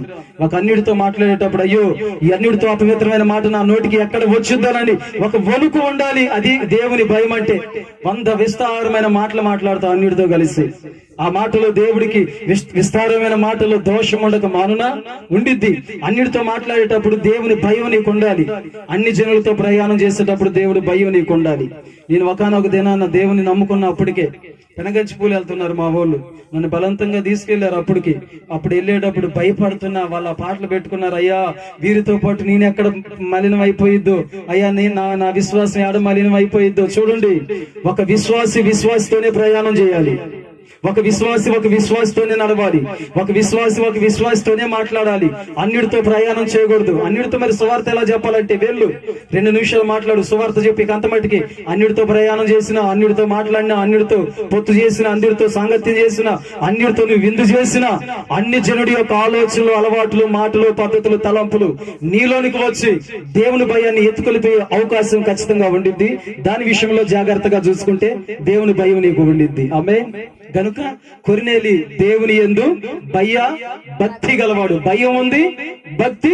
కొంతమందికి భయం ఉండిద్ది కానీ భక్తి ఉండదు. స్తోత్రం. ఏం చెప్తారంటే, అమ్మా మందిరానికి రారేందమ్మంటే, అయ్యో మాకు దేవుని భయమేనయ్యా, మేము మాత్రం దేవుడికి ఏది కూడా ఆదివారం దేవుని మందిరానికి రామే గాని దేవుడు మా అంటే మాకు చాలా భయం. మరి ఆదివారం ఎక్కడికి వెళ్తారమ్మా? ఆదివారం పనికి వెళ్తాం పాస్టర్ గారు. స్తోత్రం. దేవుడు అంటే భయం ఉంది కానీ భక్తి లేదు కొంతమందికి. హల్లెలూయా. భయం భక్తి 2 ఉండాలి. స్తోత్రం. చాలా మందికి భయం ఉంది, భక్తి లేదు. అమ్మా, నువ్వు ఇదిగో ఈ ఉపవాస ప్రార్థన రోజు దేవుని స్తుతించాలి. భయమే అమ్మా. అయ్యా పాస్టర్ గారు, నాకు దేవుడు అంటే భయమే. మరి భక్తి ఏది? ఉపవాస భక్తి నీకేది? ఉపవాస ప్రార్థన నీకేది? దేవుని సేవకుడు చెప్పిన మాటకి గడ్డ వనకాల ఒక మాట, ఒక వాక్యం దేవుని మందిరంలో నుంచి నీకు ప్రకటించబడితే, సేవకుడు కాదు చెప్పింది, నా దేవుడు నాతో మాట్లాడాడని ప్రతి మాటను తీసుకొని వణుకుతో దాన్ని శ్రద్ధతో తీసుకోవాలా. ఆ మాట ప్రకారం ఉండటానికి ప్రయత్నం చేయాలా. స్తోత్రం. ఆ వాక్యానుసారంగా జీవించడానికి ప్రయత్నించాలా. వాక్యానుసారంగా నడవటానికి నడుం కట్టుకోవాలా. స్తోత్రం. అది దేవుని భయం అంటే. చాలా మందికి భయం ఉంది. దెయ్యాలు కూడా భయపడతాయి తెలుసా దేవునికి. నది తీరాన్ని యేసుప్రభు వెళ్తుంటే సేనాదేవి ఏమన్నది, సర్వోన్నతుడైన దేవుని కుమారుడా నన్నేమి చేయొద్దు అంటే భయం ఉంది. దెయ్యాలకు కూడా భయం ఉంది. భక్తి లేదు ఈ రోజు చాలా మందికి. భయం ఉంది, ప్రార్థన లేదు. భయం ఉంది, ప్రార్థన జీవితం లేదు. భయం ఉంది, దేవుని సన్నిధిలో కనిపెట్టే ఆ పరిస్థితులు లేవు. భయం ఉంది, దేవుని భయము కలిగిన ప్రజలు భక్తి పరులు కలిగిన వారిగా, నిత్యము దేవుని సన్నిధిలో స్తుతించే వారిగా, దేవునికి ప్రతి విషయంలో భయపడే వారిగా, దేవుని సేవకుల మాట ప్రకారం నడుచుకునే వారిగా, దేవుని ఆలోచన ప్రకారం నడుచుకునే వారిగా. భయం వేరు, భక్తి వేరు. భయం ఉంటే భక్తి ఉంటల్లా, భక్తి ఉంటే భయం ఉండట్లా. కొర్నేలికి రెండు ఉంది, భయం ఉంది, భక్తి ఉంది. భయం చాలా మందికి ఈ రోజు భయం ఉందిలే కానీ భక్తి లేదు. కొంతమందికి భక్తి ఉంది కానీ భయం లేదు. అబ్రాష్ట్ర గారు, నేను ఎక్కడ ఉన్న దేవుని సన్నిధిలో ఉన్నట్టే పని చేస్తున్నా, దేవుని స్తుతిస్తూనే ఉంటానన్నా. మంచిది, 6 రోజులు అలా చేయి. 7వ రోజు దేవుని మందిరంలో ఉండాలా. స్తోత్రం. గనుక కొర్నేలితో దేవుని దేవదూత మాట్లాడిందంటే అతడు భయభక్తి గలవాడు, అతనును తన ఇంటి వారును. చదువమ్మా మాట, ముగిస్తున్నా ఈ మాటని. చాలు. స్తోత్రం. ఇంటి వారితో కూడా. ఈ రోజు నీ పిల్లలు ఎడిపోతే నీకు సంబంధం లేదు, నువ్వైతే మందిరంలో ఉంటున్నావు. స్తోత్రం. నీ పిల్లలు ఏ మాట మాట్లాడుతున్నారో తెలుసా? నీ పిల్లలకు దేవుని భయం ఉందా? నీ పిల్లలకు దైవ భక్తి నేర్పుతున్నావా? నీ పిల్లలకి దేవుని సేవకులకి లోబడి ఆ తత్వాన్ని నువ్వు నేర్పుతున్నావా? చిన్నతనం నుంచి నీ పిల్లలకి నీ ప్రక్కన కూర్చోబెట్టుకుని ప్రార్థన చేయటం నువ్వు నేర్పుతున్నావా? మొన్న ఒక స్పీచ్ లో నేను విన్నా. స్తోత్రం. జాన్ వెస్లీ గారు ఎంతమందికి తెలుసు? International John Wesley. స్తోత్రం. హల్లెలూయా. Bible wonder, Rajahmundry. వాళ్ళ అమ్మ 66వ బర్త్డేకి కోడల్లో ప్రశ్న వేశారు ఆమెని. అత్తమ్మా, నీ పిల్లలు ఈ రోజు ఎంతో మంది హీరోలు అవుతున్నారు, లేదంటే ఇంకోటి అవుతున్నారు, కొంతమంది త్రాగుడికి బానిసలు అవుతున్నారు. నీ పిల్లలకి ఎన్నో అవకాశాలు వచ్చినాయి, మరి అమెరికాలో ఇతర దేశాల్లో జాబ్ చేసే ఎన్నో అవకాశాలు వచ్చినా నీ పిల్లలు ముగ్గురు కూడా సేవకి మాత్రమే వారు అంకితం అయ్యారు. అమ్మ, వాళ్ళని ఎలా పెంచావు? నీ మాటలు మేము కొన్ని నేర్చుకోవాలంటే ఆమె ఏం చెప్పిందో తెలుసా? నా పిల్లలకు ఒక టైం పెట్టానయ్యా నేను. స్తోత్రం. వాళ్ళు పావు గంటే బయటికి వెళ్ళి పిల్లలతో ఆడుకోవాలి. స్తోత్రం. తర్వాత వారు నాతో పాటు వచ్చి నేను ఎక్కడ కుటుంబ ప్రార్థనకి వెళితే అక్కడికి తీసుకెళ్తాను ఆ పిల్లల్ని. స్తోత్రం. కుటుంబ ప్రార్థనకి వెళ్ళినా, మందిరానికి వెళ్ళినా, స్తుతి కోటాలకు వెళ్ళినా, సభలకు వెళ్ళినా, ఎక్కడికి వెళ్ళినా సరే ఆమె పిల్లల్ని ఆమెతోనే ఉంచుకునేదంట. స్తోత్రం. పక్కన వాళ్ళు అడిగారంటమ్మా, ఇంకోసేపు ఆడుకోనిరాదు, పోనీరాదు అంటే, పో చెప్పొచ్చు, ఇప్పటికి అరగంట వాడాడు, ఇక తీసుకెళ్లాల్సిందే. నా వంతుని లాక్కుని వెళ్ళిపోయేదంట పిల్లల్ని. ఆడే పిల్లలు వచ్చి చేపట్టుకుని లాక్కుని తీసుకెళ్లేదంట. ఉదయం ఆమెతో పాటు ప్రార్థనలో కూర్చోబెట్టుకునేదంట, సాయంత్రం ఆమెతో పాటు ప్రార్థనలో కూర్చోబెట్టుకునేది. ఆమె ఏ ఇంటికి ప్రార్థనకి వెళ్తే అక్కడికి తీసుకెళ్లేదంట పిల్లల్ని. స్తోత్రం. జాన్ వెస్లీ గారు అంటే ఒకసారి బైబుల్ని చింపేసి నవ్వులు మింగేశాడంట. స్తోత్రం. అట్లాంటి పరిస్థితుల్లో కూడా బిడ్డను ఏమనుకుండా ఆమెతో పాటు ప్రార్థనలో కూర్చోబెట్టుకుంది. దేవుని సన్నిధిలో ఆమెని ఆ పిల్లల్ని అలవాటు చేసింది. దైవ సేవకులతో ఎలా మాట్లాడాలో, మరి వేరే ఫోన్లు వచ్చినప్పుడు ఫోన్లో ఎలా, మరి వాళ్ళు సేవకులు కదా, మరి పిల్లలకు సేవకులకు అనేకులు ఫోన్ చేస్తారు పద్ధతిగా. హలో, ప్రైజ్ లార్డ్ అంకుల్, మరి మమ్మీ ప్రార్థనలో ఉంది, మరి ఏమైనా చెప్పాలా? నేను చెప్తాను చెప్పు. లేకపోతే మమ్మీ ప్రార్థనలో నుంచి రాగానే నేను విషయం అమ్మకు తెలియజేస్తానని వాళ్ళ అమ్మ ప్రార్థన అయిపోగానే, మమ్మీ ఇదిగో పలానోళ్ళు ఫోన్ చేశారు మమ్మీ, వాళ్ళు ఏ అవసరంలో చేశారో ఫోన్ చేయ మమ్మీ అని మాట్లాడిచ్చాడంట. ఆ తల్లి కూడా వెంటనే రెస్పాండ్ అయ్యేది. ఇప్పుడు ఏదన్నా అవసరం వచ్చి ఫోన్ చేస్తే, హలో ఎవరు? మమ్మీ లేదు, మా నాన్న లేడు. ఇదేం భక్తిరా నాయన, ఇదేం పద్ధతి? ఎవరైనా ఇంటి ముందుకెళ్తా మా నాన్న, ఎవరు? మా నాన్న. నువ్వెవరు? ఎందుకు వచ్చావు? ఇదేం భక్తిరా? మీ పిల్లలకు నేర్పేది ఇదే భక్తి? హల్లెలూయా. కొర్నేలి ఇంటి వారం వాక్యంలో ఉందా? నేను చెప్తున్నాను. వాక్యంలో ఏమనుంది? కొర్నేలి తన ఇంటి వారితో సహా నేర్పుకున్నాడండి భక్తిని. పిల్లలకి నేర్పుకోండి. ఇతరులతో ఎలా మాట్లాడాలో నేర్పుకోండి. ఫోన్ లో ఎలా మాట్లాడాలో నేర్పుకోండి. దైవ సన్నిధిలో ఎలా కూర్చోవాలో, ఎలా ప్రవర్తించాలో, ఎలా వాక్యం వినాలో నేర్పుకోండి. మీకు ఎలా విలువ ఇవ్వాలో చూడండి. బయట వ్యక్తులకి విలువ ఇవ్వటం మీ పిల్లలకి మీరు నేర్పితే అదే విలువ రేపు మీకు ఇస్తారు. బయట వ్యక్తులకి విలువ ఇవ్వకపోతే మీకు కూడా మీ పిల్లలు రేపు రోజున విలువ ఇవ్వలేరు. ఈ రోజు మాటలో వైఖరి, మాటలో పద్ధతి, మాటలో విధేయత, మాటలో భయం మీ పిల్లలకు నేర్పితే అదే భయం రేపు మీ కాడ కూడా అలాగే మాట్లాడతారు పిల్లలు. హల్లెలూయా. కుటుంబం. ఈ రోజు తల్లి పిల్లల ప్రార్థనకు వస్తున్న పిల్లలేమో ఇంట్లో కూర్చొని వీడియో గేమ్ చూడటం, సినిమా హాల్ టీవీ పెట్టుకొని సినిమాలు చూడటం, లేదంటే వాళ్ళు ఏదైనా ఊరు ప్రయాణం. అది కాదు, ఇంటి వారందరూ కూడా దేవుని యందు భయభక్తులు కలిగి ఉండాలి అంతే. అప్పుడు దేవదూత నీ ఇంటికి వచ్చింది, నీ కుటుంబంలో కూర్చుంటది. నీ కుటుంబం ప్రార్థనలో కూర్చున్నప్పుడు నీతో పాటు ఆ దేవదూత కూర్చుంటది. నీవు నీ ఇంటి వారు దేవుని యందు భయభక్తులు గలవారేనా? నీవు మాత్రమే భయభక్తులు కలిగి ఉండి నీ పిల్లల్ని గాలికి వదిలేసావా? నీ పిల్లలను లోకానికి వదిలేసావా? లోక సంబంధంగా నీ పిల్లలు వదిలిపెట్టావా? జాగ్రత్తగా చూసుకో. నీవు మాత్రమే భయభక్తులు ఉంచితే సరిపోదు, నీ పిల్లలు కూడా దేవునికి లోపడే వాళ్ళు అయి ఉండాలి, దేవునికి భయపడే వాళ్ళు అయి ఉండాలి. ఆ కుటుంబాన్ని నా ప్రభు ప్రేమిస్తాడు. ఆ కుటుంబంలో నా దేవుని దూత అలాగనే దిగవచ్చింది. ఎక్కడ ఉన్నా సరే నీ పిల్లలకి దేవుని భయాన్ని నేర్పు. ఎలా మాట్లాడాలో నేర్పు, ఎలా ప్రార్థన చేయాలో నేర్పు, ఏ వ్యక్తులతో ఎలా మాట్లాడాలో నేర్పు. నీ పిల్లలు నిన్ను కూడా విలువతోనే పిలవాలి. స్తోత్రం. నాన్నని నాన్న అని పిలవాలి, అమ్మని అమ్మ అనే పిలవాలి. స్తోత్రం. తమ్ముడిని తమ్ముడు అనే పిలవాలి, చెల్లిని చెల్లి అనే పిలవాలి. స్తోత్రం. ఏమై ఇలా మొన్న నేను విన్నా అక్కడ ఒక మాట, పిల్ల తల్లిని ఏమై అని పిలుస్తుంది. అమ్మ ఏమెవరంటే మా అమ్మ అన్నది. ఎప్పుడు మా అమ్మ అని పిలవంటే నేను ఎప్పుడు ఇంతే పిలుస్తా, ఎప్పుడు మీ అమ్మ చెప్పలేదంటే ఆమెకేం మాట్లాడుతూ రాదు, నాకేం చెప్పింది పాస్టర్ గారు అన్నది. హల్లెలూయా.